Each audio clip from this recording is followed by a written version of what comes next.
நடிகர் விஜய் அவர்கள் தமிழக வெற்றி கழகத்தின் தலைவர் விஜய் அவர்கள் தஞ்சாவூரில் தன்னுடைய மக்கள் சந்திப்பு நிகழ்ச்சியை நிறைவு செய்திருக்கிறார். அவருடைய பேச்சை நிறைவு செய்திருக்கிறார். அடுக்கடுக்கான விமர்சனங்களை திராவிட முன்னேற்ற கழகத்தின் மீது எப்போதும் போல அவர் முன்வைத்திருப்பதை பார்க்க முடிகிறது. திமுக 2வது முறை ஆட்சி அமைத்ததாக சரித்திரமே கிடையாது. திரு கருணாநிதி அவர்கள் இருக்கும்போதே அதை செய்ய முடியல, திரு ஸ்டாலின் அவர்களால் செய்ய முடியாது அப்படிங்கிற விமர்சன பார்வையை வைத்திருக்கின்றார். மற்றும் பல ஆட்சி ரீதியான விமர்சனங்களையும் சட்டம் ஒழுங்கு உள்ளிட்ட பல்வேறு விஷயங்கள் சார்ந்து அவர் விமர்சனம் வைத்திருப்பதை பார்க்க முடிகிறது.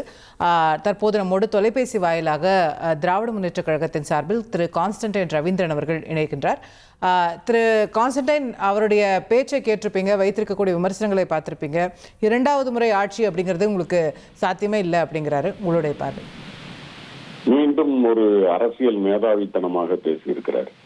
1967 ஆட்சி அமைத்தது திமுக தான், 71 திமுக தான் ஆட்சி அமைத்தது. இதுவும் அவருக்கு தெரிவதில்லை. ஏற்கனவே பல முறை சுட்டி காட்டிவிட்டோம். அது அவருக்கு புரிவதில்லை. ஒன்று. 2வது, உலக அரசியல் வரலாற்றில் ஒரு தலைவன் தன் தொண்டர்கள் மீதே நம்பிக்கை இழந்த தலைவனாக ஒரு பயத்தில், ஒரு பதற்றத்தில் அவர் இருப்பதை பார்க்க முடிகிறது.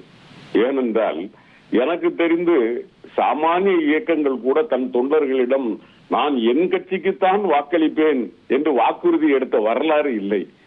எவ்வளவு ஒரு அந்த மனநிலையை பார்க்கிற போது அவரது கட்சி தொண்டர்கள் மீதே நம்பிக்கை இழந்து விட்டார். இந்த கட்சிக்காரனையாவது கூப்பிட்டு வச்சு எந்த தலைவராவது இதுவரைக்கும் எல்லாரும் சொல்லுங்கப்பா, நாங்க எங்க கட்சிக்கு தான் ஓட்டு போடுவேன்னு சொல்லுங்கப்பான்னு கேட்ட ஒரு கேலி கூத்து பார்த்திருக்கீங்களா ஜனநாயகத்துல? அதை விட மிக முக்கியமா அவரு இந்த ஊடகங்களுக்கு தீனி போடுறதுக்காக ஏதோ ஃபீலிங் அண்ட் டீலிங்கிறது, இதெல்லாம் ரீலிங்க்கு நல்லா இருக்கு விஜய். டீலிங் எப்படி இருக்கு அப்படிங்கறது நீங்க அவுட்புட்டை பாருங்க. அவர் கேக்குறாரு நிறைய நாங்க உங்களுக்கும் அதிமுகவுக்கும் ஒரு மறைமுக டீலிங் இருக்கு அப்படிங்கிறது இந்த 3வது சக்தியா வரக்கூடிய பலர், திரு விஜயகாந்த் அவர்கள் உட்பட எல்லாரும் வச்ச விமர்சனம் தானே. இவங்க மாத்தி இவங்க மாறி மாறி வருவாங்களே தவிர வேற யாரையும் இவங்க வளர விட மாட்டேன்றாங்க அப்படின்னு. இல்ல, வளர விட வேண்டியது தமிழ்நாட்டு மக்களா நாங்களா? நீங்க ஒரு ஹீரோவா இருக்கிறீங்க, பல வில்லன்களை அடிச்ச ஆள் நீங்க. நீங்க அப்படி பேசலாமா? எத்தனை இருந்தாலும் நான் வருவேன்னு சொல்லணும். அதுவே முதல்ல உங்களுடைய அவதைரியத்தெல்லாம் காட்டுது. அவங்க 2 பேரும் சேர்ந்துட்டாங்க.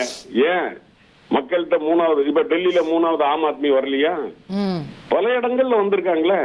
ஏன் தமிழ்நாட்டுல வர முடியவில்லை என்பதை நீங்கள் சிந்திக்கவில்லை.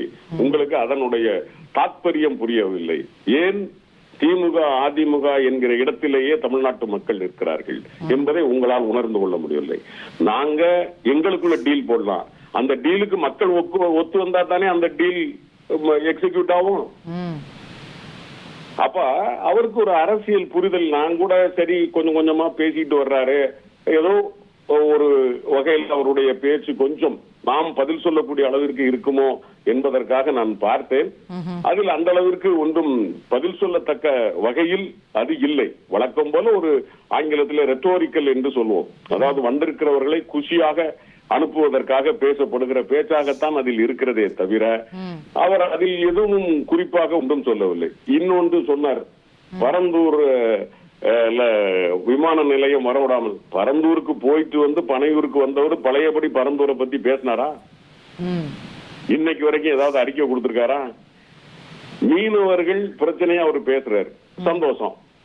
மீனவர்களுக்காக நீங்க என்ன செஞ்சீங்க இதுவரைக்கும்? ஏதாவது இதை விட பெரிய கொடுமை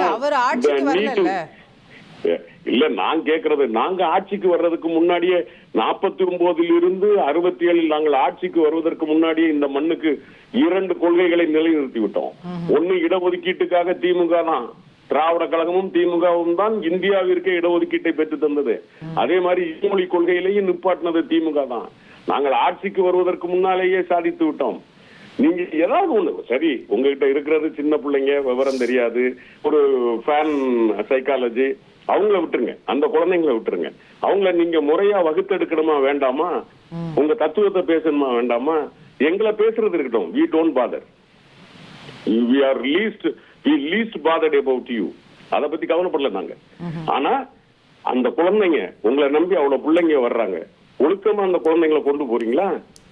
அதுதான் நம்மளுடைய கேள்வி. இன்னொன்னு அவர் சொன்னார், நிறைய இன்வெஸ்ட்மெண்ட் வந்துருச்சு அப்படின்னு சொல்லி சொல்றாங்க. ஆனா வந்ததான் கேக்குறாரு. அன்பு தம்பி டிஆர்பி ராஜா இந்தியாவில் இருக்கக்கூடிய மாநிலங்களில் முதல் தொழில்துறை அமைச்சர் கன்வர்ஷன் கன்க்ளேவ் அப்படின்னு ஒண்ணு February 12 நடத்தினார். நம்ம தந்தி டிவியும் அதை ஒளிபரப்பியது. 83% கன்வர்ஷன் வந்திருக்கு அப்படிங்கறத புள்ளி விவரத்தோட ஈவன் எடப்பாடி பழனிசாமி உட்பட இவர்கள் கட்சி உட்பட எல்லாருக்கும் இன்விடேஷன் கொடுத்திருந்தோம். நம்ம நீங்க வாங்க, வெள்ளை அறிக்கை கொடுக்கிறது என்பது மரபில் இல்லை, ஆனா நான் கன்வர்ஷன் ரேட் உங்களுக்கு தர்றேன் அப்படின்னு சொல்லி தம்பி டிஆர்பி ராஜா கன்க்ளேவ் நடத்தினாரு. நம்ம தந்தி டிவியும் அதை ஒளிபரப்பினீர்கள்.